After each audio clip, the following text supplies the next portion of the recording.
तत्व विवेक का अधिकारी। विवेक, विराग, शम आदि षट संपत्ति और मुमुक्षुता, ये चार साधन ज्ञान के हैं। इन चार साधनों के अनंतर अर्थात साधनों से अंतःकरण शुद्ध होने के पश्चात जिज्ञासु तत्व विवेक का अधिकारी होता है। ऋषि, अंतःकरण में कौन कौन से दोष हैं और उन दोषों की निवृत्ति कौन कौन से साधनों से होती है, सो कहो। उत्तर, अंतःकरण में तीन दोष हैं।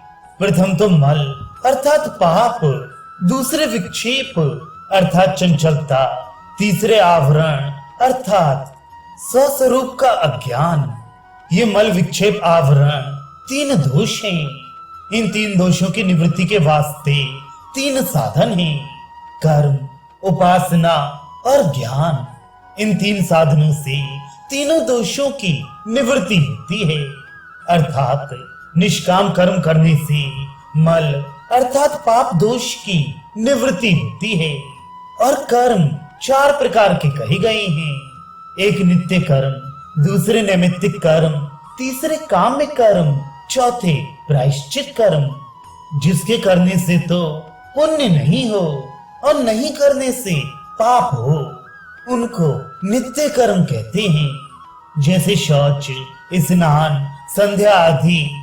और जो किसी व्यवहारिक निमित्त को लेकर किया जाए उसको नैमित्तिक कर्म कहते हैं।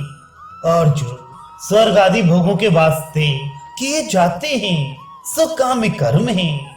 और जो अंतःकरण की शुद्धि के वास्ते किए जाते हैं सो प्रायश्चित कर्म हैं। ये चार प्रकार के कर्म हैं। इन चार प्रकार के कर्मों में से नैमित्तिक कर्म तो करने योग्य नहीं। किस लिए कि जिस कार्य के निमित्त को लेकर कर्म किए जाते हैं उस कर्म की सिद्धि या सिद्धि तो प्रारब्ध अनुसार है।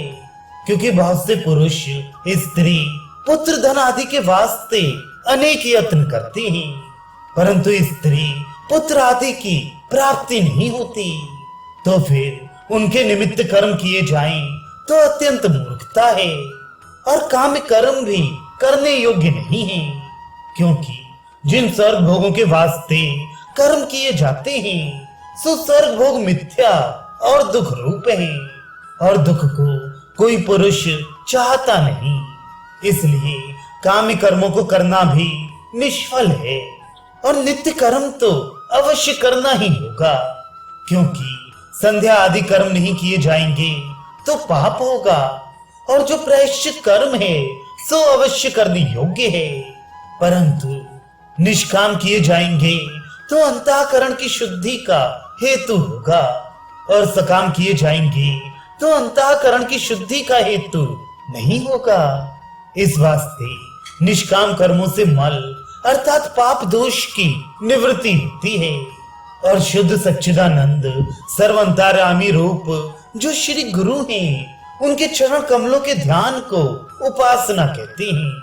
उस उपासना से विक्षेप अर्थात चंचलता की निवृत्ति होती है और ज्ञान से आवरण की निवृत्ति होती है।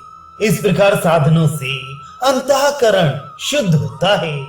साधन दो प्रकार के हैं, एक तो बहिरंग, दूसरे अंतरंग। जिनको करके अंतःकरण शुद्ध तो हो जाए परंतु चिरकाल में होए उसको बहिरंग साधन कहते हैं।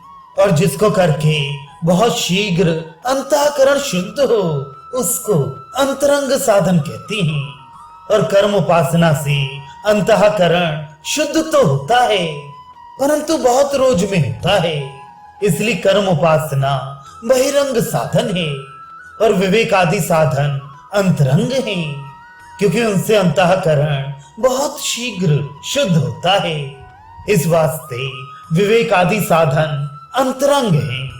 और विवेक आदि साधनों की अपेक्षा से श्रवण, मनन, निधिध्यासन और तत्पद शोधन अर्थात साक्षात्कार, ये चार साधन अंतरंग हैं। क्योंकि इनसे अंतःकरण बहुत शीघ्र शुद्ध होता है। क्योंकि प्रथम तो अहंकार को त्याग कर श्री गुरु के चरणों में जाके उनके श्री मुख से वेद शास्त्र को श्रवण करना या पढ़ना इसको श्रवण कहते हैं, और दूसरी सर्व उपाधि को त्याग कर एकांत में स्थित होकर उन वाक्यों को विचारना इसको मनन कहते हैं, और उनको विचार के धारण करना इसको निदिध्यासन कहते हैं।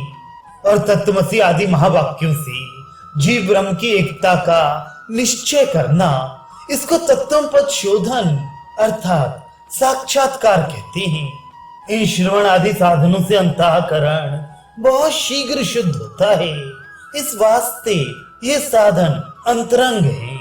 इस प्रकार के साधनों से अंतःकरण शुद्ध होने के पश्चात जिज्ञासु तत्व विवेक का अधिकारी होता है। प्रश्न, तत्व विवेक किसको कहते हैं? उत्तर, एक आत्मा ही सत्य है और उससे अन्य जो कुछ दृश्य प्रपंच अर्थात संसार है सो सब मृग तृष्णा की जल की भांति मिथ्या है, और जो कोई पुरुष उसको सत्य जानकर ग्रहण करना चाहता है सो उस पुरुष को मृग की भांति प्राप्त भी नहीं होता, और वह पुरुष महादुख पाता है। इस वास्ते इस संसार को मिथ्या और एक आत्मा को सत्य जानना इसको तत्व विवेक कहते हैं।